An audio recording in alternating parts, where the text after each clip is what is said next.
Welcome to Random Acts of Conversation with me, Josh Reid Jones, where I attempt to have interesting and important conversations with people and with you, the audience of this little project. I'd like to acknowledge the traditional owners of the lands on which I live and work, and most of these conversations take place, and acknowledge that we are on unceded land that always was and always will be Aboriginal land.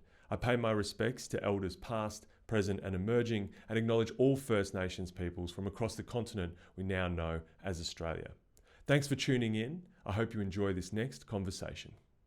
All right, well, welcome to Random Acts of Conversation. Again, I'm joined by the very lovely Rhiannon Malone, who is a barrister in Melbourne, and she's come to give everyone free legal advice today on all the... No, I'm just kidding. You reached out because, and I have to say I was unaware that it was this month, but it is Pregnancy and Infant Loss Awareness Month. So I guess before we even begin the conversation, just a little warning to everybody that we're talking about some things that could be potentially upsetting, and so tread carefully. And if you need a minute, we'll put all the links to all the people that you can speak to in all the show notes and things like that as well. But just in case, we might be talking about some things that might, trigger a few people. It's a pretty emotional kind of topic. Even the Awareness Month title it's a pretty full-on title, pregnancy and infant loss.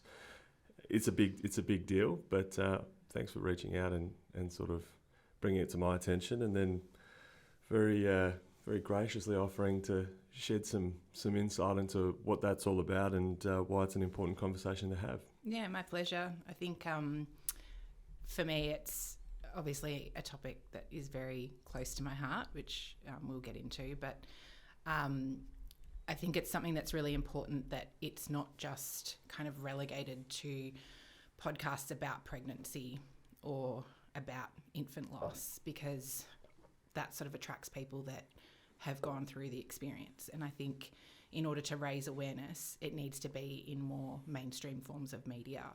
So approaching you, also, being a male, I just felt that kind of brought a different dynamic to the conversation. It's always struck me as odd, and I was having this conversation at an event last night, that the things that people get a little bit awkward talking about or sort of don't talk about or consider taboo, that list of topics is dominated by things that are almost universally experienced. We don't talk about poo and wee and periods.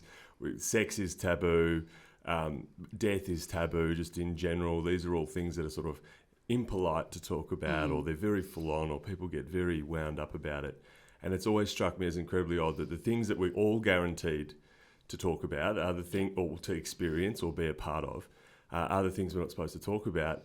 But I might have to sit there and, technically, I suppose it's more polite to talk about an NFT or bloody crypto, and I couldn't care less. I don't abuse my ears with those conversations. But talk to me about if you had a 6 poo day. Like, I'll talk about that because let's see whether that's a normal thing or what's happening, or I'm okay with that. Yeah. And so I think it's wonderful to, I hate the word normalise, but I just think it's good to continue to model the conversations, that they're not always horrible, and that you can talk about difficult things without necessarily getting in a punch on about whose terrible experience is worse or better, and of course something that I considered, and I don't know if you think about this when you talk to people about it, but there's sometimes when you make an effort to talk about things that are difficult or left of centre, you do open yourself up sometimes for people to go, that isn't my experience and you've got it wrong, and that sort of thing, and you can get backlash about that sort of, it doesn't exactly represent my experience. And again, I think it's important that we still give people a chance to talk about their experiences and understand, of course it doesn't. Like, of course, some individual's experience isn't going to represent everybody's. We all come with different support networks and histories and things around us and opportunities, but that shouldn't prevent us from at least having a chat about it and getting a better nuanced understanding of different people's experiences along the way, without necessarily making the claim that this is everyone's experience all the time. I don't know if you found that, but I've certainly come across it a few times, not just for myself, but also for people that I work with, that sometimes people can be pretty harsh in that space about. Yeah. Someone said something, had it opened up and been quite vulnerable, and someone said that's wrong or that's not what happened to me. It's a stupid conversation. I think we're kind of undermining the point of it here, you know. So, do you find it, because you're so upfront about it, that you get those kinds of conversations more often with people, that people open up to you about what's happened? I think, I tend not to have those reactions because I think people are so sort of profoundly affected by, I guess, you know, the mortality of, or the idea that a baby can die. You know, we're used to people dying of old age or people dying of cancer, and I think the idea of a child or an infant dying is very confronting. So people tend to sort of be quite silent in their interactions with me. They'll just kind of listen. Having said that, I think there is a difference between certain generations. I think certainly people around sort of my age are a lot more open about talking about this. But people that are, you know, sort of the baby boomer generation, it's just a lot more subdued. I think, you know, they grew up in a time where it was like out of sight, out of mind. You just don't talk about that. You get on with life. So I know some people sort of in, say, my mum's social circle find what I share a little bit confronting. But for the most part, the response that I get from people is, you know, that they're really grateful for how vulnerable I am and that they are learning quite a bit from what I've shared. And, you know, I've connected with trainee obstetricians that have, you know, have said just the way that, you know, you use language, it helps us to know how we should speak with patients. You know, just even friends, lots of people, their reactions are generally very supportive. Mm-hmm. Yeah. And that's, I mean, which is what we like to hear. And also in person, people are quite different to on the internet as well, which is another sort of weird cross section of experiences that we have to deal with. I have had, I've been close to, you know, a number of these kinds of things. I've had many people that have had miscarriages and then also had medical terminations and also stillborn babies as well. So, and because of the nature, I think, of my work and stuff, people, you know, they talk about it and it's great. I really encourage it. But when I was looking up for the month today, I just wanted to take a second to acknowledge all the different causes in aid of sort of understanding that there are a lot of different experiences and that maybe not everyone understands that they are all these different things that sort of count under the same barrier or the same banner, for the month. And so the recognition for loss as per sort of the month and the various organisations were talking about it, they were covering early pregnancy loss, miscarriage, ectopic pregnancy, molar pregnancy, chemical pregnancy, stillbirth, neonatal death, SIDS, SUDIC, and accidental death, and TFMR also. And the definition, I mean, I just got some statistics as well. Again, because if people haven't been talking about it, I suppose they don't understand the scale. Yeah. The stillbirth, which is different to a miscarriage. Yes. So the stillbirth's after 20 weeks or 400 grams of body weight. Yes. Here in Australia, I don't know if it's different overseas. Yeah, I think it's different in the US. I think it's 28 weeks gestation, but in Australia, and I believe the World Health Organization defines it as from 20 weeks gestation. Or as you said, I think 400 or 500 grams. Yeah, birth weight. Yeah. And so each year in Australia, there's about 110,000 miscarriages, 2,200 stillbirths, another 600 deaths in the first 28 days. And then that doesn't actually cover the medical terminations as well, that obviously when people identify that there are severe problems with the fetus, that's not going to make it, and they sort of get in front of it and have to terminate for medical reasons. It's pretty staggering numbers. Yeah, certainly numbers that I wasn't aware of until I became one of the statistics. Yeah. And I think those numbers, they can sound quite alarming, but you know, the other way of looking at the statistics, and I think it kind of gives it a bit more context, is that 1 in 4 pregnancies will end in miscarriage. So if you think about that you're in a room of 4 women, one of those women will suffer a miscarriage. One in, I think it's 1 in 130 babies will be stillborn. So again, if you're in a room of 130 women, you know that one of those women is statistically likely to experience stillbirth. And the statistics work out that it's about 6 babies a day in Australia that are stillborn. I think that kind of gives it a bit more of a human element when you break it down into those statistics, because while statistics are helpful, obviously I think it's important to, sort of take a step back from the statistics and think about the actual effect that it has on just one family. And at the end of the day, there's a million tragic and unspeakably horrific statistics that float around, and most of the time it doesn't hit home for people until someone they care about or it happens to them, regardless of what the challenge happens to be, which isn't unusual. And something that I'm interested in, and I guess this is part of my attempt at a tactful conversation in this space, but certainly a high number of miscarriages, but also that is actually sort of part of the pregnancy process in terms of when you get pregnant, part of the sort of deal is that it's working out whether that's going to be viable as a baby, it's biologically. And so we're obviously can be aware pretty quickly within a few weeks. Reasonable. I think about 6 weeks is pretty normal for people in countries with reasonable healthcare to be able to check on it, particularly if you're expecting it.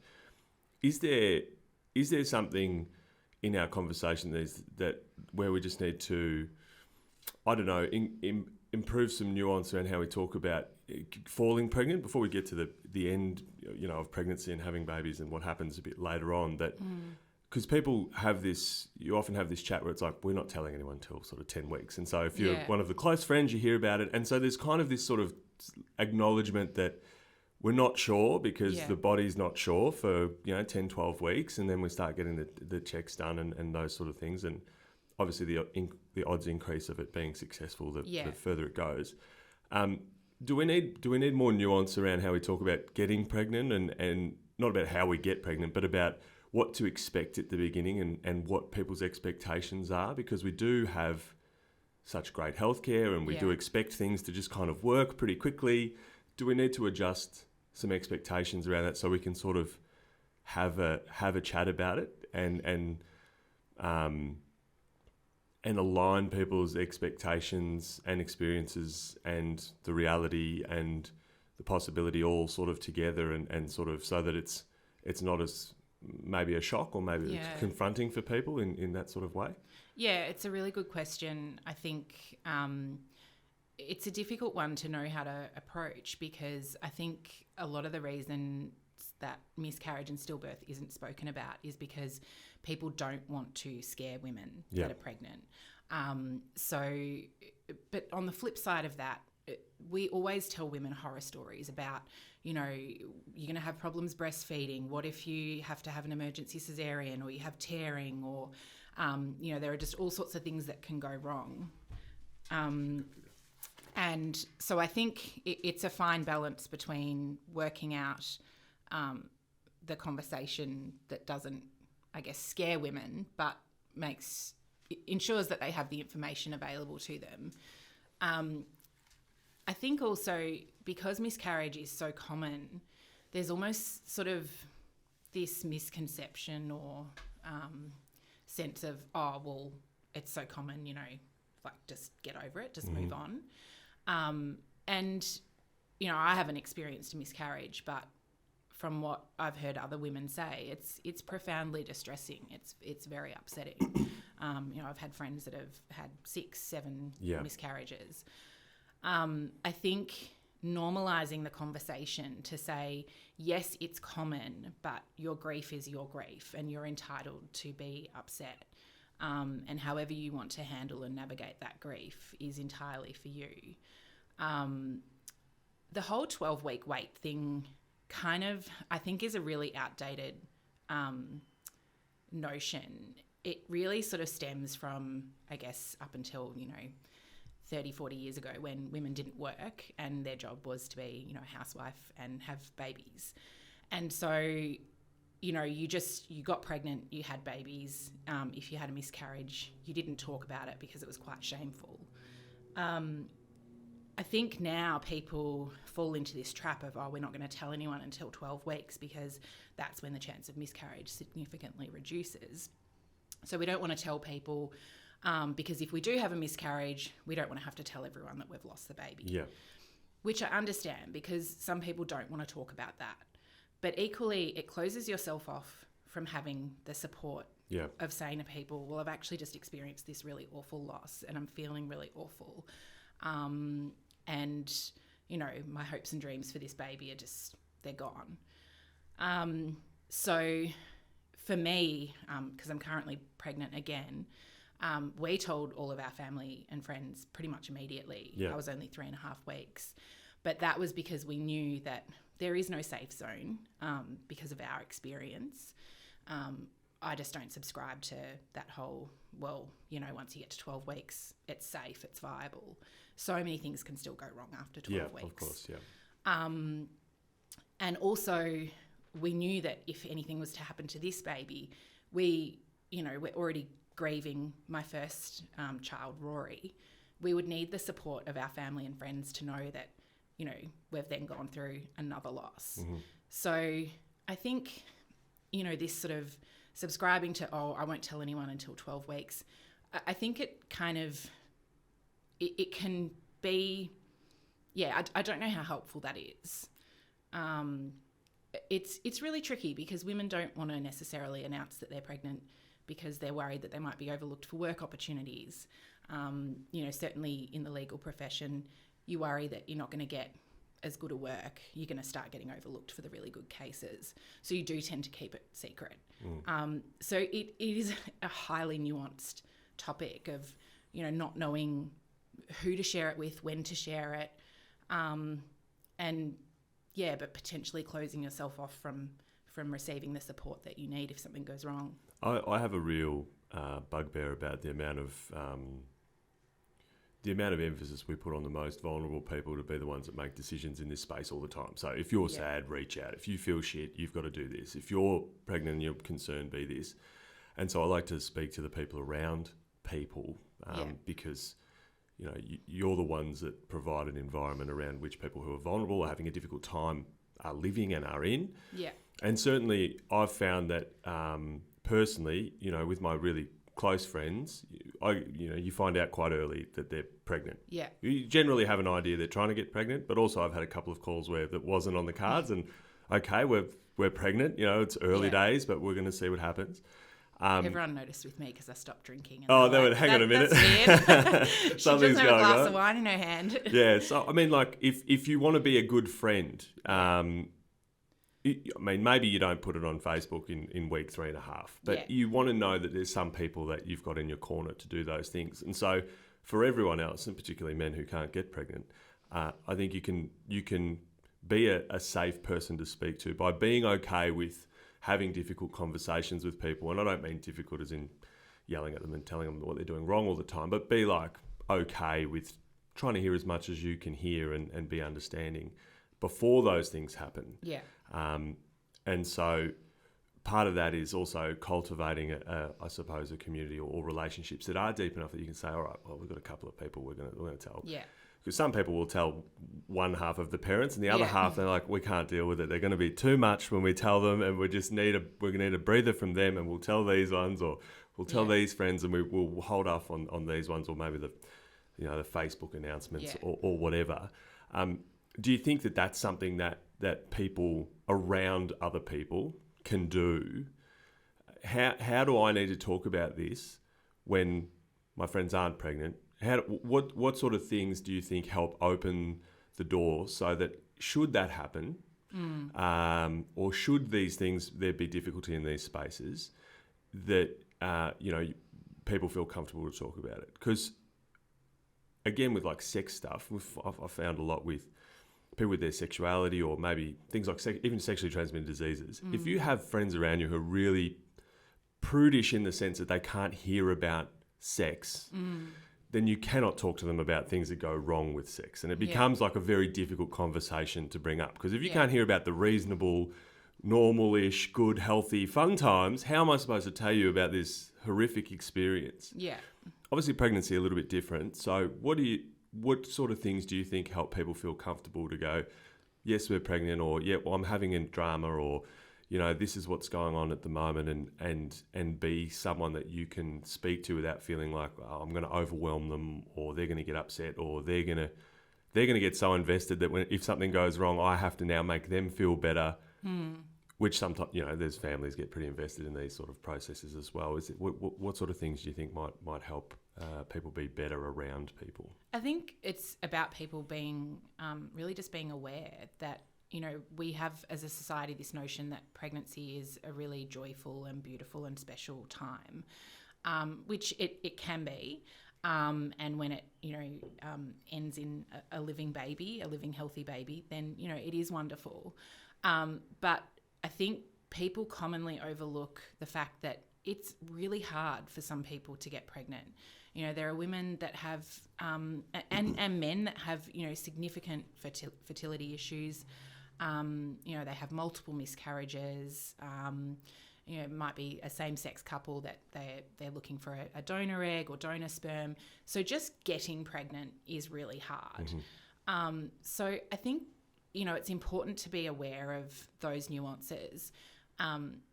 One of the things that I've noticed with this pregnancy is I noticed it with my first pregnancy, but when you're pregnant, you kind of become public property and people will make comments. And so one of the most common questions I get now is, oh, is this your first?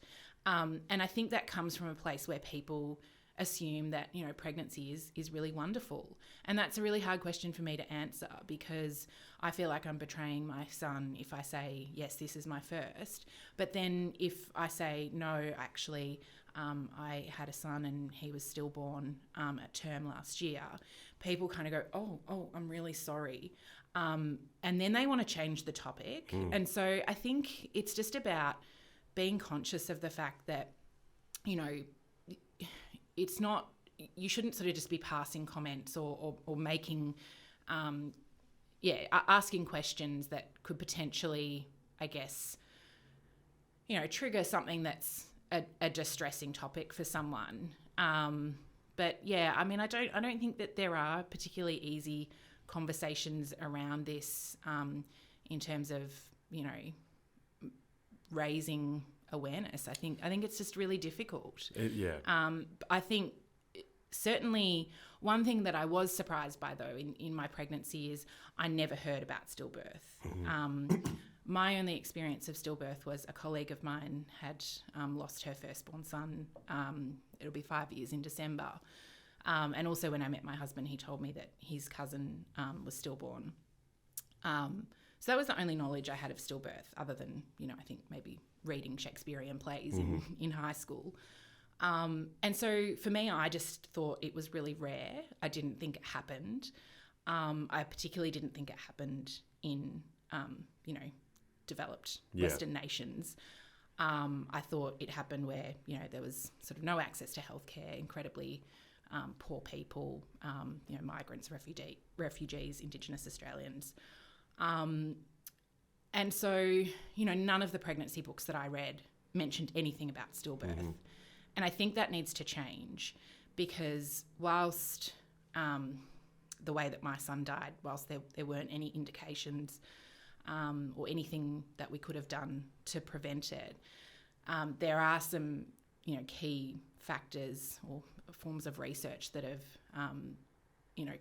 there's some research that basically says, sleeping on your side after 28 weeks will reduce your risk of stillbirth, not drinking, not smoking, and monitoring your baby's movements. There's a real misconception amongst women that a baby's movements lessen as they get closer to their due date. There's this idea of, the baby runs out of room. So a lot of women, they'll experience decreased fetal movements and they think nothing of it. Yep. That's actually one of the first indicators that your baby's in distress. So I think there needs to be more awareness for pregnant people to know what some of those indications are. As I said, in my situation, we didn't have any of those issues with Rory, so it wouldn't have changed anything. But, I do wonder if I knew more about stillbirth, would I have been more prepared? Would I have done things differently? Yeah. It's there's I suppose there's a couple of things there, because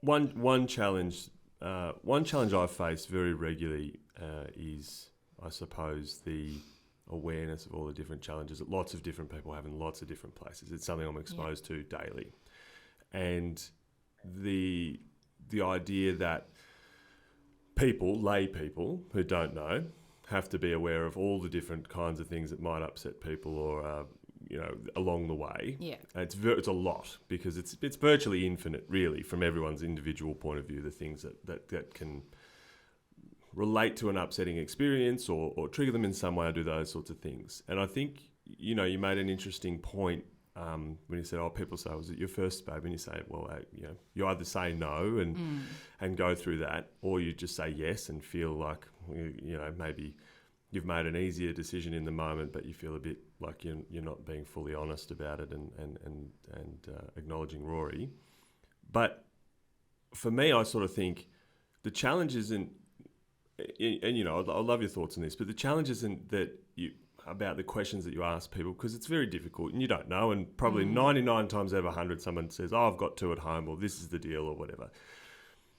But the thing that stands out for me when you're talking about that was the changing of the topic. Yeah.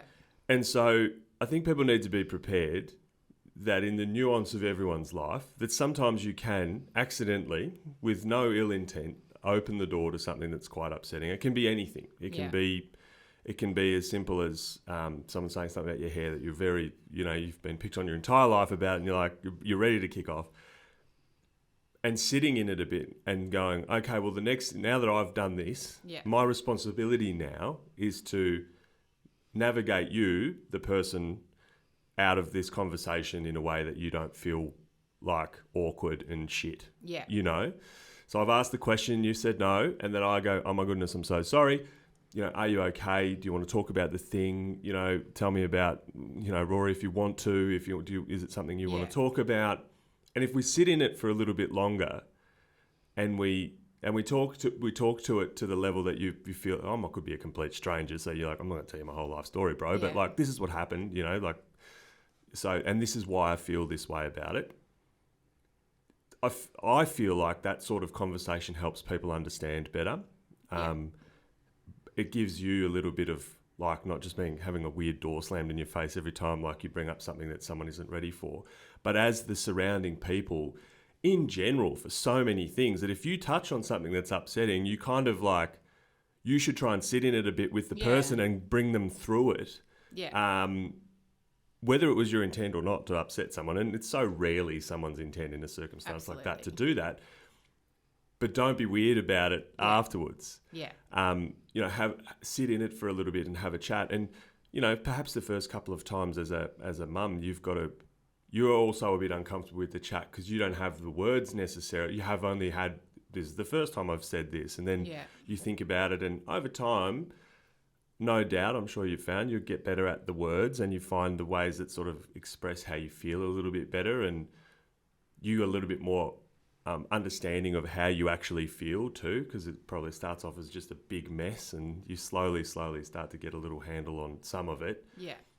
Is that something that you think makes those conversations better? If instead of people being weird because they've accidentally done a thing, because then they go, okay, well, tell me about that. What would you like to, is there something I can do, or sort of what was your experience there, or that sort of thing? Yeah. No, absolutely. There's a saying that I've heard used a lot in the loss community, and it's, your moment of discomfort is my lifetime of pain. So when people feel uncomfortable because they've put their foot in it and said something that's upset you, it's important to, as you said, just sit in that and just, be uncomfortable, because, it's just a bit of discomfort. And I think going back to that idea of whether I tell people, oh, yes, this is my first, I think also by saying, yes, it is my first, it then closes off that conversation. And so that's another reason why sometimes I feel like I should say, no, it's not actually. I had a stillborn son. Yeah. Because that opens that dialogue. So that's why I actually get upset when people go, oh, I'm really sorry, we don't have to talk about that. And I think, well, yeah, I know we don't have to talk about it. I wouldn't have raised it if I didn't want to. Yeah. So, yeah, I think just sitting in the discomfort and, you know, saying to the person, I'm really sorry that came across insensitively. You know, would you like to tell me about your experience? Just asking open questions. Rather than, I'm really sorry, we don't have to talk about that, and just shutting it down, because loss is a really isolating process. A lot of people say that, you know, they feel like they have to grieve in private because as a society we tend to only celebrate positive things. So grieving is something that's done in private. And yeah, I think by shutting those conversations down, you're kind of further isolating the person. I think just, you know, holding space for the fact that that person has autonomy. If they don't want to talk about it, they'll just say, look, I don't really want to talk about this right now. Or, you know, I'm happy to talk about it over coffee one day, but not when you've bailed me up in the kitchen. Yeah, we don't. I'm on my way to a meeting. I've got a case I got to get to. Of course, yes. Yeah, exactly. Yeah. Which is, you know, that is applicable to so many things as well. It seems to me like a lot of the challenges are in people wanting to resolve things quickly and expecting things to just happen in a very linear fashion. And even applying to pregnancy, you know, we're so fortunate so many things do just happen in a linear fashion. We're going to do this, and then it's going to be good. We know we've got, you know, it's an amazing healthcare system, all these things, and we're like very, very comfortable with things just happening like that. And when things don't happen the first way or the right, or, you know, in the way that we expect or the way other people expect, that it's more discombobulating than I think it should be. Yeah. And maybe speaks to how comfortable we actually are in Australia and in the developed world in particular, where you know, a lot of stuff does just kind of happen. But there is a lot of uncertainty. You know, we approach all of these things like it's certain. Oh, we're going to get married, and then we're going to get pregnant, and then we're going to have a baby, and that's how it goes. Yeah. Or I'm going to go to hospital, and I'm going to get better, and and people regress, and there are challenges, and there's, you know, encyclopedias full of strange medical things that come up out of nowhere, and this intense web of circumstance that could affect anyone in a million different ways. Do you think that just in general having conversations about like uncertain things and strange things like also alleviates the pressure on particular kinds of challenge? Yeah. So that if you get better at sort of talking about all the weird things and challenge and things not going in a straight line, that it helps with things like this as well, because you've got a few extra reps in the uncertainty of life in general. Yeah, definitely. I mean, not everyone's going to experience pregnancy and infant loss, but everyone's going to experience the loss of someone that is close to them, whether it's, you know, a parent, a spouse, a sibling. You know, death is inevitable. I saw a presentation last night, and they were saying, you know, studies show that 100% of things will die. And I was like, yeah, well, that's true. 100. Yeah.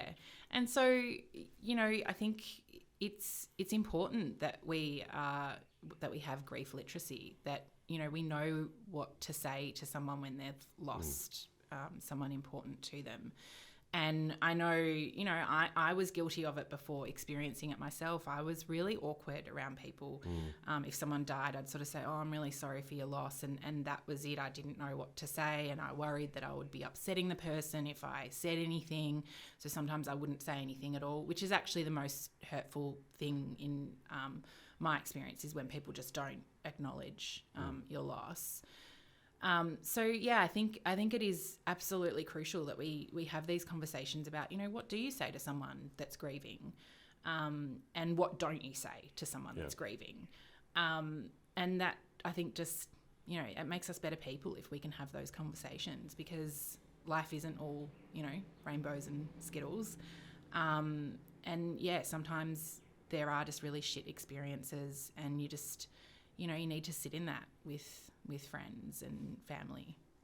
Do you feel like when we talk about friends and family, do you feel like we also need to be honest about people's responsibilities in relation to their to their sort of closeness to people. A lot of things I see in mental health and in grief and loss, we're talking about like people are looking for a checklist or a rules or this is how you do it and all this sort of thing. And I've always been of the sort of practical belief that you have greater responsibility if you're closer to someone, because you have more trust there and you've got more, and it's not a complete stranger's job to do the things that your very best and closest friend in the whole world that you've been friends with for 30 years needs to do, because there's a whole bunch of stuff they can't do. You know, it's a complete stranger. You can't connect in that way. Do you think we need to have a more nuanced conversation about how that looks so that people who are closer can feel confident? It's like, right, well, I have a little bit more of a responsibility in these challenging times because of my closeness to this person having a challenge, as opposed to here are the things everyone needs to do, and then you get bailed up by a well-meaning stranger and you're like, mate, I don't know who you are. I can hear that you've read the book. You know, I can hear that you're going through the steps, but frankly, you're not the person I want to talk to. Like, I'm not going to do all of this stuff. Yeah. And I appreciate the effort, you know, of course, but you know, that when we're talking about what people can do, also acknowledge that, like, a complete stranger in a lift who sees you having a teary and offers you a tissue has different responsibility to your very best friend sitting in the living room going, all right, well, we're here, let's, you know, what can I do? And let's sit in this and have that conversation or try and deal with it where we are. Yeah, absolutely. I think, you know, the people that my husband and I have lent on the most are certainly our family and friends, and we just had an incredible amount of support. We were very fortunate. I've heard really awful stories from other women that, you know, they're kind of ignored by family members, or, you know, their sister might be pregnant at the same time and then they don't get invited to the baby shower and they're really hurt by that, or they say they're not going to come to the baby shower and then the sister gets really angry at them, and, you know, there's sort of lots of things like that. And we were very fortunate that, you know, our family just rallied around us and were incredible, and offered support, you know, practical support, but also a huge amount of emotional support. And just stepped up in ways that, you know, I just couldn't have asked for a more supportive network of friends and family. So I mean, I don't know how they knew what to do. But they just got it right. Like my sister-in-law, she bought a chest freezer because we just kept getting all these meals brought to our house from people, and we just had so much food we actually didn't have anywhere to put it. And then my other sister-in-law and my mother-in-law, they organised for us to have a cleaner come every 2 weeks for, I think, about, you know, a month or 2 months after Rory died, which was just, again, a huge help and such a practical thing. But then, of course, you know, had a lot of emotional support where people would just check in. And I think, you know, regularly checking in is important because people would say to me, you know, "Oh, let me know if you need anything." I wasn't going to let people know. That's right. You know, I'm not good at asking for help at the best of times. So, you know, having people just constantly message and say, "Hey, just thinking of you, just checking in." Even, you know, we just have friends just turn up on the doorstep with a cup of coffee and a pastry and be like, "Here, you need to eat something." That was just kind of, you know, the ultimate act of love. And so supportive. So I think, you know, if you don't hear back from the person, don't take it personally. Just know that they're going through the worst experience of their life. And if you can just keep showing up without condition, then, you know, your friendship is invaluable. Absolutely. It's interesting you touch on like the family thing, and because I it seems to me, in my experience, that one of the reasons it's very difficult to talk about this stuff, and people don't, is because there's like a life band. There's a time in life when people go, righto, it's baby time. Then all of a sudden your family and your friends start having babies. And so people are like, well, maybe we all did get pregnant at the same time, and then maybe I have miscarried or we've lost the baby, and now I've got this complex emotions of I'm very sad, I'm a little bit jealous, you know, I feel a bit left out, I feel sad when I think about babies, I wonder, are we going to do it? We get stressed about it, and weird. I reckon there's like a weird superstition about talking about it too much. You bring, am I going to bring it on if I'm too stressed about it? Yeah. Let's just not think about it until we've had babies. And I found like when I was younger and the first lot of my friends were having kids, that the mums were quite comfortable talking about what had happened. And they're like, oh my goodness, we had Matthew, then I had a miscarriage, and I had Rebecca, then we had this. And you're like, oh, okay, cool. And the mums, because they'd had their kids, the kids were grown up and they'd had maybe a bit more time to process it, they all had stories. Yeah. But none of the people that were like in their 20s were talking about any. And I know some of them were having some of these challenges, but I feel like there was like a little cross between, I don't want to rain on anyone's parade. I feel a bit weird about how I feel about everyone having babies when we're struggling. Yeah. I don't want to jinx it, which is, of course, like a superstitious thing. But then everyone also says, well, if you're really stressed when you're pregnant, it's not a great thing for your pregnancy. So you've got to try and be zen and maybe put it to the side, Yeah. And I wonder if part of that is what causes some of the stress. But how do we, how did you go about, I suppose, having those conversations that are emotions we feel in various capacities that are like, I'm really happy for you, plus I feel like shit, plus I'm a bit jealous, which makes me feel annoyed at you, annoyed at the world, a bit annoyed at myself for feeling that, like, come on, man, like you should be happy, but I'm not. Yeah. But, how did you navigate that kind of feeling if you ever had it? You might not have. No, definitely had it. So I'm a stepmum to 3 children, and my older 2 stepchildren, their mum was pregnant at the same time with me as me. Her due date was the day after my due date. Wow. So wasn't my husband with her. She's repartnered. Okay. But and we have a really close relationship with my husband's ex-wife. She's just Everyone's incredible. Everyone's a happy blended family. Yeah, vibes. it really is kind of Brady Bunch stuff. It's really wonderful. And, we had such high hopes that Rory and the baby that they had, they called her Audrey. We had such high hopes that they would have this, kind of unique bond because they wouldn't be siblings, but that they would sort of be, sibling adjacent. Yeah, exactly. And so Audrey she was born 7 days later. So in the space of a week, my stepchildren lost a sibling and gained another sibling. And of course my husband and I were both so happy for Courtney and her partner Ash that Audrey arrived safely. But yeah, there was that jealousy. And, I remember sort of thinking, well, you've already got 2 kids. How come you get to have another one? And of course, then feeling horrible for thinking that and saying that. Obviously didn't say it to her. But she's been really wonderful in I guess, acknowledging that there is a lot of difficulty around that. Audrey's always going to be a reminder of where Rory would have been developmentally.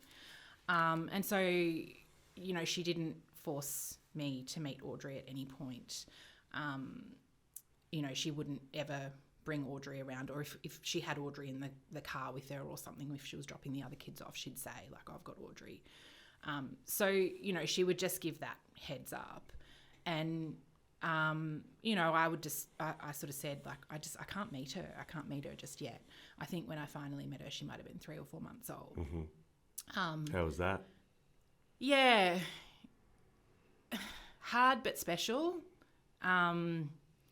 Because, she just wouldn't take her eyes off me. And, it was kind of this really heartbreaking moment of looking at her and thinking of Rory. And, she was much smaller than I was expecting. And it just was a reminder of the fragility of a baby.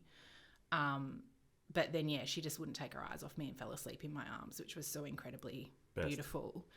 And I had one of those moments where I was like, I understand why there's those women out there that kidnap babies after they've gone through something really traumatic, because part of me was just like, I want to take her. Yeah.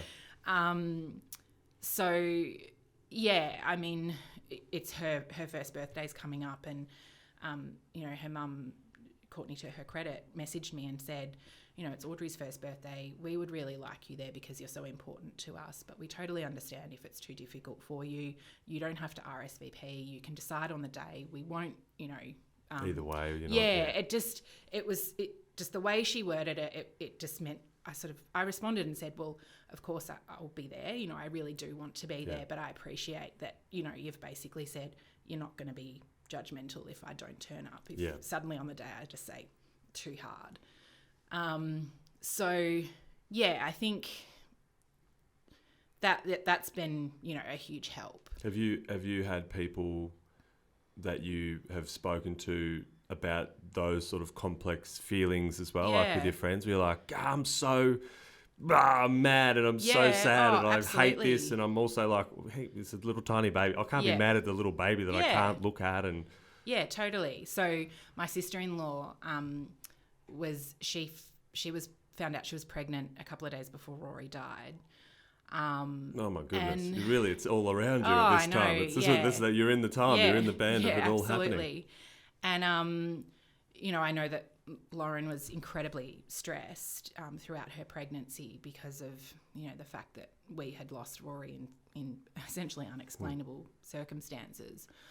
And so when he arrived, of course, I was, you know, so happy for her. But again, that jealousy came up. And, you know, I remember saying to another lost mum that I've connected with, I said, you know, she's already got 2 sons. How come she gets to have another one, you know? And just, being enraged, but also being so happy for her. And, you know, I would feel awful for having those feelings. But then as soon as I spoke to other lost mums, they're like, oh, yeah, I feel like that as well, you know. Or, I've had 5 miscarriages, but my sisters, you know, just can pop kids out left, right and centre sort of thing. So, I mean, there is that element of jealousy and where it can be difficult when you see other friends that aren't struggling. I think, you know, you just, as long as you're a good friend to your friend, if you just sort of say, look, I understand that what you're going through is really shit. And often in those situations, I find when people text me is better rather than saying it in person, like, oh, hey, just letting you know I'm pregnant, because then you're kind of like, I've got to fake this big congratulations even though I'm actually really jealous and I'm falling apart because I can't get pregnant. So when people have messaged me to say, hey, I just want to let you know, like, you know, I'm expecting, I understand that might be upsetting for you, just want to let you know, it gives me time to process the information and then to be able to say, you know, I'm really happy for you. Obviously it's raised some feelings for me, but because I in fact I had quite a few friends that were pregnant at the same time as me, and so. And then you literally meet them too. Like they put you in rooms with pregnant people through the whole process. You know, your birth planning and your parenting classes and all of those things. So Rory was born in the November, and I had I think 2 or 3 friends have babies in the January and February, and I just, you know, messaged them and said, look, congratulations, but I actually have to mute your posts on Instagram and Facebook. I can't see pictures of your baby. You know, of course I'm incredibly happy for them, but it was just such a painful reminder of my loss. And again, as I said earlier, I mean, my friends and family have just been wonderful. No one was, you know, like, well, you should be celebrating my baby. You know, everyone just said, I get it. I understand. Which is good. And I think it speaks to the importance, again, of that closeness and that trust that you can have with people where, you know, I think some of the best, most vulnerable conversations you can have with people are about your aspirations just in general, and then like a little bit of tall poppy, a little bit of hate, and you know, you're like, look, I'm not a bad person. I'm not wishing ill on this other person. Yeah. But God, it drives me nuts to see this thing happening over here when I've tried so hard. People have it in their careers, and they have it with their families, they have it with their, you know, relationships, and so I don't think it's better to swallow it down. I think it's much better to say it and be like, look, I don't mean to sound like a terrible person right now, but fuck these people, you know?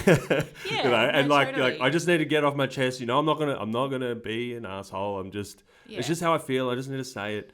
And people being understanding of that. Because sometimes I think also people get weird about those feelings. Yeah. If it's the wrong person or whatever, but people are like, oh, I've got to immediately try and paint it into like, no, it's all okay. Like, just let me blow off the steam and deal with it and take my time to come to grips with whatever that is. Yeah. I guess, you know, a little bit of practice ahead of time for various things where people are honest in their relationships before you have these challenges is part of the process of having a good supportive network around you when shitty things happen too. Yeah. But also acknowledging that if you do feel that way, you're not a terrible person. That's also Yeah. very normal to just have those thoughts and have those moments when you're in circumstances like that. Yeah, totally. Yeah. And, you know, if in doubt about what to say or how to support a friend, you know, Google's great. Yeah, that's right. Just Google what do I say to someone, you know, that's experienced miscarriage or stillbirth or whatever it is, if they're going through a divorce. If you don't know what to say, I think it's incumbent on you as a friend or a family member to find out what to say. Yeah. Or, you know, just saying, I'm really sorry, I don't know what to say, but I'm here for you. That in itself is enough. You can also check up on people and make sure if they have people. So Yeah. sometimes you can be like, I don't know if I'm the guy. Like, I don't know if we're close enough or whatever. But if you just say, look, you know, if people come around, is what's happening? And say, oh, mum's here and blah, blah, and I go, all right, so for the moment, you've got people. That's great. I don't need to be that person today. There's a particular around any kind of loss. The first 3 or 4 weeks, there's a million people around. Yeah. If you just call up in week 8, they're like, I haven't spoken to anyone in 2 weeks because everyone's dropped off and they're on the next thing. It happens so often.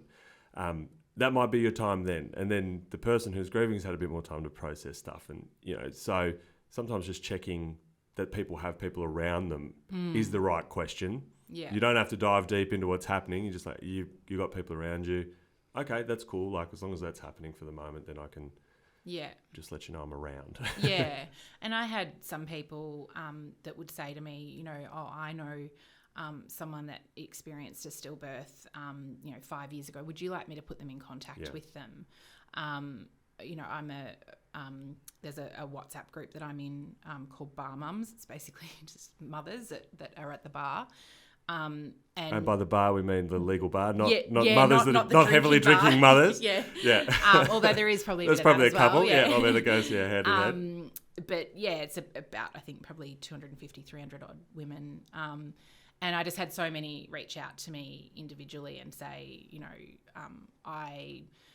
it's not the same, but I had a miscarriage or I had a stillbirth at 22 weeks. And, you know, they would sort of share their story with me or say, yeah, my sister's gone through this. Would you like me to put you in contact? And I think, you know, some of the best connections I've actually made are with complete strangers. Yep. There's probably a good 15, 20 women that I've met, you know, on sort of through Instagram and peer support groups online. And we pour our hearts out to one another, and I've never met them. Yeah. But they're just, you know, they're like kindred spirits. They totally get those feelings when I say, you know, my fucking sister-in-law she had her third baby, and they get that stuff. Yeah. So, I think that's been a huge comfort. And I mean, when I read your story, I was definitely in the camp where I would have been a very supportive person in that process at the beginning. You know, I would have thought you're home and hosed. Yeah. And we haven't talked about exactly what happened with Rory, but it seems like it's, you know, in the pointy end of like in the least common kind of circumstances, as we know, like there's 110,000 early days into like less and less as you go. And I'm sure for a lot of people, they would have been taken, not least of all you and your husband. But it probably is not something that people have heard is even a thing that happens all that often. Yeah. I don't know if you want to share what actually your sort of pregnancy process was like. Yeah. But it sounded to me when you initially talked about it that like for most of it was sort of humming along as per the checkbook or the checklist. Yeah, I'm happy to talk about my pregnancy and Rory. I got pregnant like the weekend that my husband and I got married. On purpose or just like, it was a bit on purpose. We just got married. But. it wasn't the night of the wedding Yeah. because my stepson, he was 5 at the time. He actually slept between us, so it kind of ruined that Thanks, moment. stepson. But you know, my husband and I had spoken about having children, and I'd been tracking my cycle. I'd come off the pill a few months earlier, and I just knew I happened to be ovulating the weekend of the wedding. So you know, we thought, okay, we'll give it a go. Yeah. And didn't expect to get pregnant first time. I have endometriosis, which had meant that, you know, I'd been told I might have a lot of problems conceiving. And I was 34 at the time. I'd never sort of, you know, had an accidental pregnancy beforehand, although I'd always used birth control. But I had periods in my life where I'd been a bit irresponsible. And so I sort of thought, oh, no, I'm really worried it's going to take a while to get pregnant. And then anyway, one day I was just in bed and my husband came upstairs and said, you know, it's 7, you need to get up. And I said, yeah, 7 a.m. What are you talking about? He said, no, it's 7 p.m. You've been in bed all day. And he handed me a block of chocolate and some pregnancy tests and said, you're either getting a period or you're pregnant. Don't come downstairs until you take the pregnancy test. And I remember thinking, oh, there's no way I'm pregnant, you know. Peed on the stick. The 2 lines came up straight away. And yeah, just couldn't quite believe it. And I think even in that moment, I sort of thought, oh, well, you know, chance of miscarriage is really high. So I didn't allow myself to get too excited. I just thought it's too good to be true. Anyway, I had a really textbook pregnancy. Were you sick the same way you're sick now? Because you were saying you've got the morning sickness all day, right? So that was the only thing I guess that was bad about my pregnancy with Rory was I had protracted morning sickness. So yeah, I mean, most people, it sort of ends around the first trimester or 16 weeks. It actually got worse for me at that point. Thanks very much. It was great. My husband said it sounded like there was an exorcism going on in the bathroom one day. But yeah, so I threw up pretty much, you know, weekly, right until the very last week with Rory.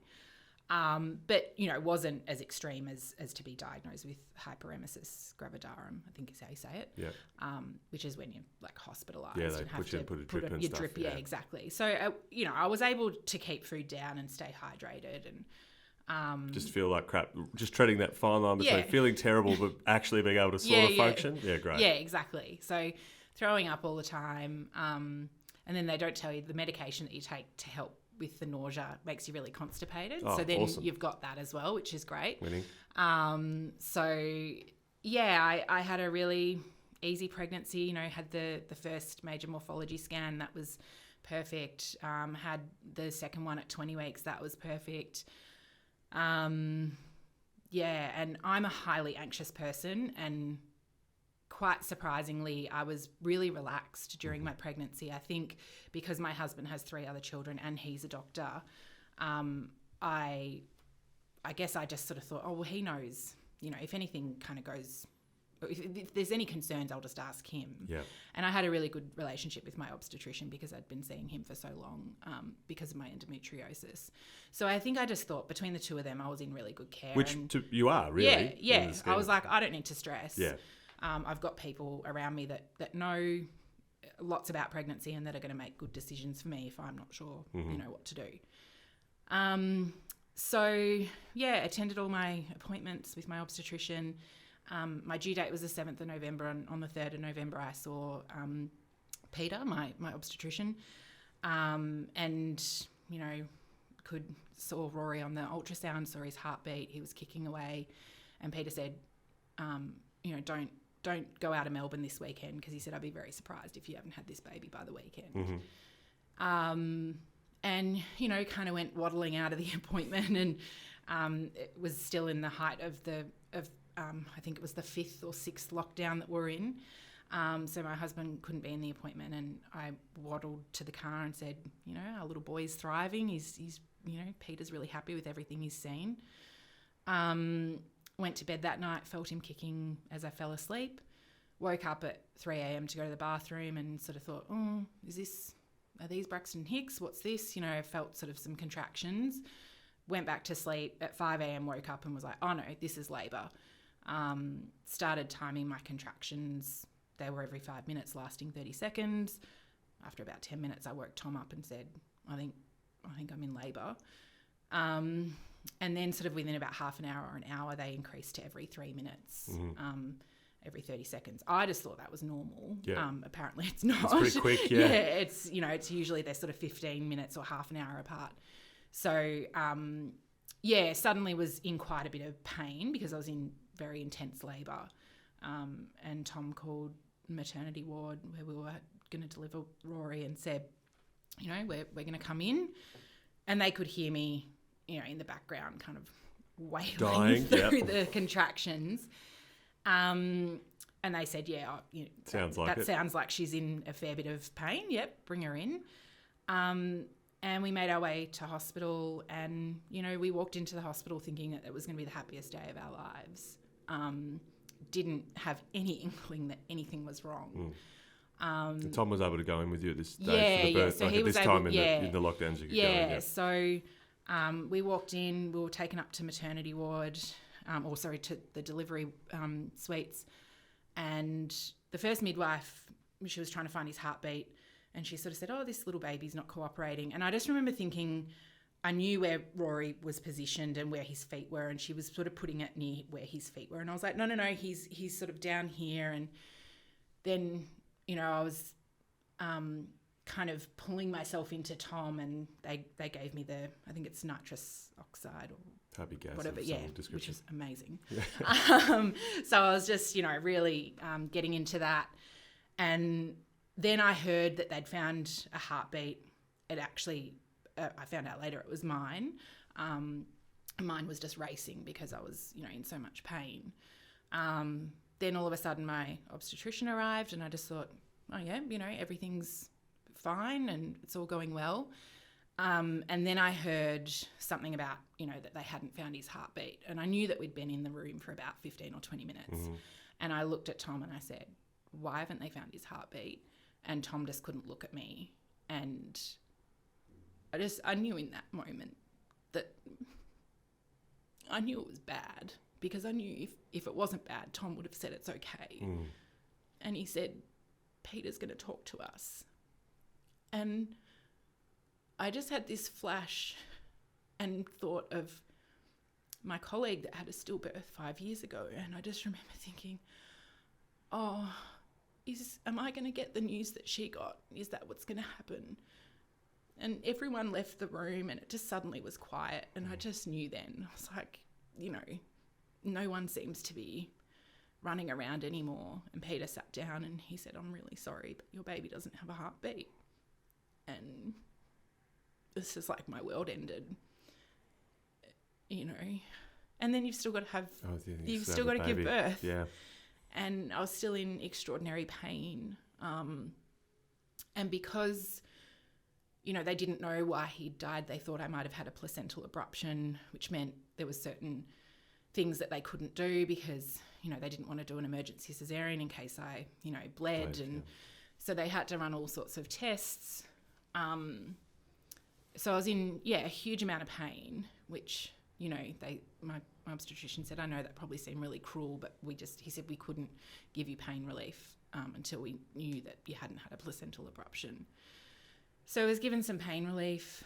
And then, we had to speak about delivering him. And I just said, I'm not having this baby vaginally. No way. Like, I cannot do that. That's just a whole other level of cruelty. And they sort of said, look, we'll give you some pain relief and maybe you'll change your mind. I was like, you can give me as much pain relief as you like. I am not changing my mind. Yeah. And ultimately I wasn't progressing anyway. So, I had an emergency cesarean. And he was born and he was just, I know every mother says that their baby is the most beautiful baby in the world, but he was so beautiful. And I remember being scared about holding him because it's not like the movies where, out comes the baby and they're crying and screaming and it seemed obvious, but I kind of hadn't appreciated that. And suddenly they held him up and he was lifeless. And it was just like, okay, that wasn't a bad dream. So. And it was 36 weeks? No, I was 39 weeks and 39. 4 days. Yeah. So 3 days off my due date. A full term. full term. So your full term from, I think it's 38 weeks. Okay. Yeah. So, and then with the cesarean, my obstetrician was able to determine that there wasn't any knots in the cord. There wasn't any issues with the placenta or anything like that. So then we had to talk about, whether we wanted to do an autopsy, which again, just none of the baby books prepare you for that. You sort of prepared for breastfeeding challenges, not, do I have an autopsy for my baby? Do I bury them or cremate them? Yeah. So we decided to have a full autopsy, and unfortunately that came back as inconclusive. And then we learnt that about 25% of stillbirths are unexplained. Yeah, I saw in the stats it was congenital anomaly was the major cause, and then it was unexplained antepartum something. Yeah. So he was all of his organs were perfect. My obstetrician thinks what might have happened that there was just, because my contractions came on so intensely, that the cord may have been compressed and there might not have been enough of a break between the contractions for Rory to get sort of oxygen and blood, or oxygenated blood, I think. We don't know why he died. Does it change your pregnancy plan now? Yeah, so because it's sort of thought that he died once labour started, we effectively just have to avoid me going into spontaneous labour. So I'll have a scheduled cesarean at 37 weeks. Yeah. And you get to stay in hospital for a little bit, or did you have to leave quickly because of the COVID No, stuff? so we stayed. Normally when you have a cesarean, you stay for about 5 days. But that's because you're presumed to be having a living baby and you need some help with breastfeeding and your recovery. But so we had him on the Thursday and we left the hospital on the Saturday, and we were able to take him home with us for the weekend, because the autopsy wasn't going to be able to be done until the Monday. And that meant that, we were able to have our family and friends come over and meet him and hold him, and which I think, sounds a bit morbid, but was incredibly special and healing. And it just means that, he's not a photograph. He's not a concept. He's a person that existed. And especially because I was pregnant during all the lockdowns last year, a lot of people didn't see me. And so I was really worried that people would just kind of think I was never pregnant and just forget about him. Being able to bring him home was really special. It just meant that, we could get lots of photos with him, and, we put him in our bed and slept next to him, and we were able to give him a bath, and Do you engage with the services and stuff that are available when these things happen much as well? I know some friends that have, felt quite supported by the people in the system that provide assistance as well in doing that, and things like being able to take, they don't just disappear with the baby, and you get to do all those sorts of things. Which is, I thought they'd just sort of take him off me, because that's what they used to do. I had a colleague tell me that, she had a stillbirth in, I think it was 1984. He was actually born alive, but died about 5 minutes later, and she said they just threw a towel over him and took him away from her. And she doesn't know where he was buried. He was just buried in an unmarked grave. That's horrific. So I think the way, we've come a long way now in the way that, we treat women that have experienced a stillbirth or neonatal loss. One of the really special things that we had access to is called a cuddle cot, which is basically like a sort of cooling system to help kind of mimic morgue-like conditions. And so that's what Rory was in, and that's what we brought him home in. And it's just like a little cooling pad in a Moses basket. So, it doesn't sort of look sci-fi or scary. It just meant that it sort of delayed the decomposition of his body. But yeah, in terms of the support services, the hospital where we delivered Rory, they have 2 bereavement midwives who were just fantastic. And, you know, they put us in contact with all various services and helped us with arranging a funeral because, you know, you actually legally have to appoint a funeral director if you have a stillbirth. And yeah, so they were amazing. And then our funeral director was just incredible, really supportive. And then I connected with Sands and actually called their 24/7 number one night. I just couldn't get to sleep and I was really distressed, and it was about sort of 1:30 in the morning. I didn't want to wake Tom up because I'm, you know, one of those people that doesn't ask for help. Yeah. And I just thought, oh, okay, I just have to call this number. Yeah, and then I've sort of linked up with a couple of other services. So Sands, who are affiliated with Red Nose, I think they're sort of merging together. But I've attended their online peer support meetings, which are once a month. And then there's another organisation, Bears of Hope, who have connected. They've got a couple of Facebook pages. So there's a parents page and then also a pregnancy after loss page. And yeah, just have connected with lots of people in those groups and kind of formed relationships just with individuals. So yeah, I mean, the support services are pretty incredible. Obviously, you know, they're funded by donations and things, but yeah, I've felt very supported by all the various services out there. And you know, there's podcasts about stillbirth, and there's books, and you know, there are just incredible people doing really incredible things to honour their babies. You know, making like grief affirmation cards and baby loss journals, and yeah, so it's a shit community to be a part of, but it's a wonderful community as well. And it's a community, so that you know, at least you can go and say, I feel this way, and people go, yeah, me too. And you don't feel like if I said it, you go, you don't know, mate. You know, first of all, you're a bloke, and that makes it difficult. So it's nice to be able to connect with people. It's obviously, like I said, a shitty thing to connect around. So, you know, going forward, do you make plans about, you know, celebrating birthdays and things like that? Is that something, because I know some people do and some people kind of just little quietly do something, or is it something that you've thought about, or that? Yeah, we just sort of spoke about it a couple of weeks ago, and we're going to have sort of a picnic and just invite the family and friends that were at his burial, and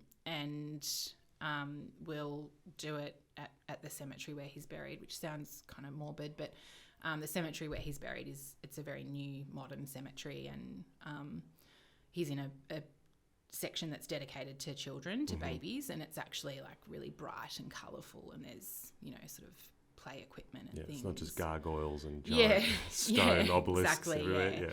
It's, you know, there's just a plethora of colours and toys and all sorts of things. So I mean, it's beautiful, but it's sad, obviously. So yeah, we're just going to have a little sort of picnic there on the day, on the 4th, which will be the Friday. I don't know if I really want to sing Happy Birthday. That doesn't feel right to me. Maybe in later years, if this one joins us earthside, it might feel like we can acknowledge his birthday in a more kind of celebratory way. But I think this year it just, you know, I want to mark the day, but... Yeah, an acknowledgement, but it's not necessarily a celebration. Yeah. Is there anything that, you know, you were hoping I would ask, or that you hope people would ask, that you would have the chance to answer? Something that sort of you feel like something hangs in a room sometimes, and you're like, just ask me, I'll tell you this, or... No, I mean, I think, you know, we've kind of covered the things of what to say and what not to say. maybe not sort of super explicitly, but, you know, the things not to say are, you know, at least you've got other children, at least you can get pregnant, or, you know, are you feeling better? You're still grieving. Those sorts of things, they're not helpful. Thankfully, I haven't really experienced those comments. That's good. But I know other people that have. I think one of the things that I want to just point out, though, is that a lot of the attention is directed to me and not my husband. Yeah. And I think people forget that, you know, this isn't just something that women experience. It's a family experience. My husband said to me the other day, you know, everyone at work asks about you. And I thought to myself, do they ask about you? Do they ask how you're going? I think people tend to just focus on the woman's grief. And I know men grieve differently. But yeah, I think it's important that, you know, males, that they reach out to their male friends or to dads that have experienced this and just check in on them and say, how you going? And yeah, because I think, you know, Tom's grief has sort of almost been sidelined by mine. And yeah, that's not fair because he lost a child as well.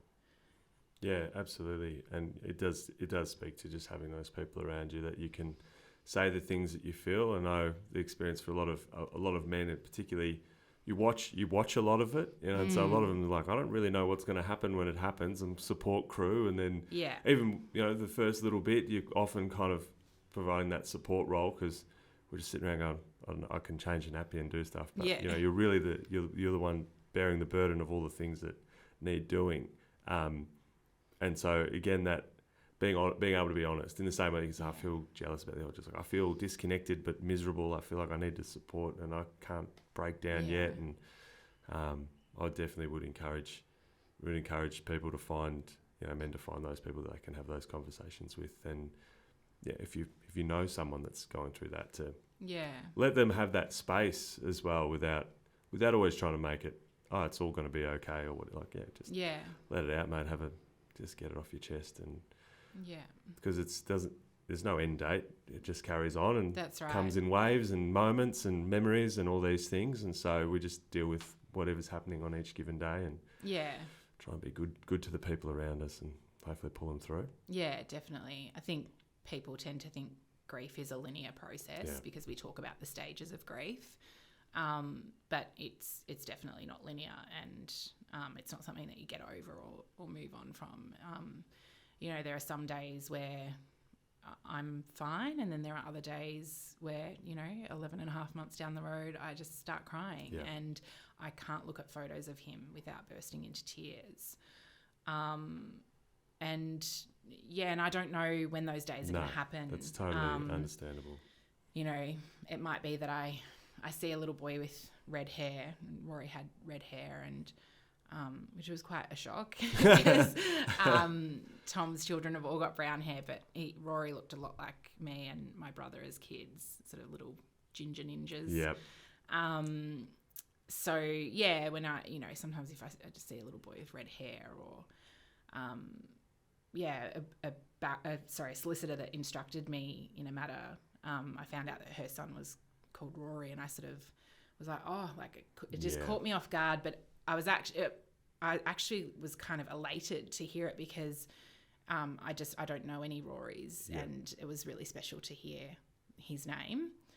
Well, if you're looking for a name that you'll have no trouble finding, you can always use Josh. There's plenty of them. They're fucking everywhere. So look, I want to say thank you so much for taking the time to reach out and to come in today. And you know, I know it's the month, but I also know it's so close to the year on, you know, as well. So I'm sure it all gets a lot, plus hormones, plus pregnancy, plus morning sickness, and you know, you had to do a work this morning as well, and it's a lot. You know, I'm really grateful that you were able to take the time to come and sort of have that chat and give people an example of what that can look like, and sort of the honest reality of what these challenging moments look like. And of course, it's not it's not linear. We haven't solved all the problems of the Yeah. world, and if anything, it's just about leaving the door open for as long as we can hold space and leave it open. But certainly, it takes people like you who are prepared to,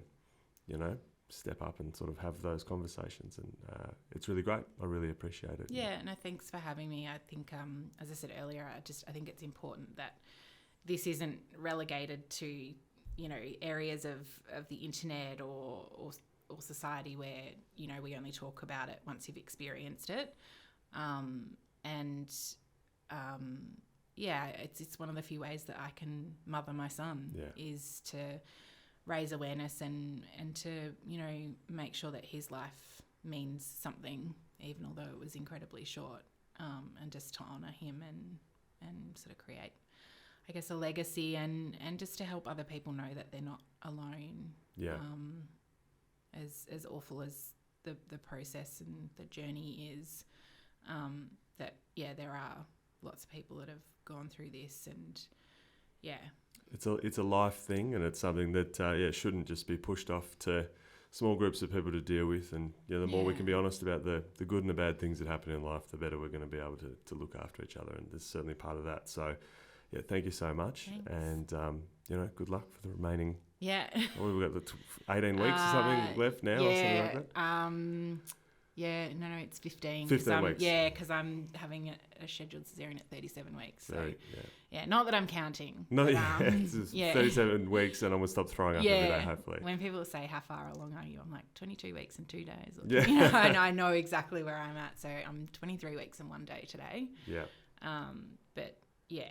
Well, that's good, and we'll pop all the links to various support networks in the show notes. I'll get them off you as well. Sure. And thanks very much. Thanks. Cheers.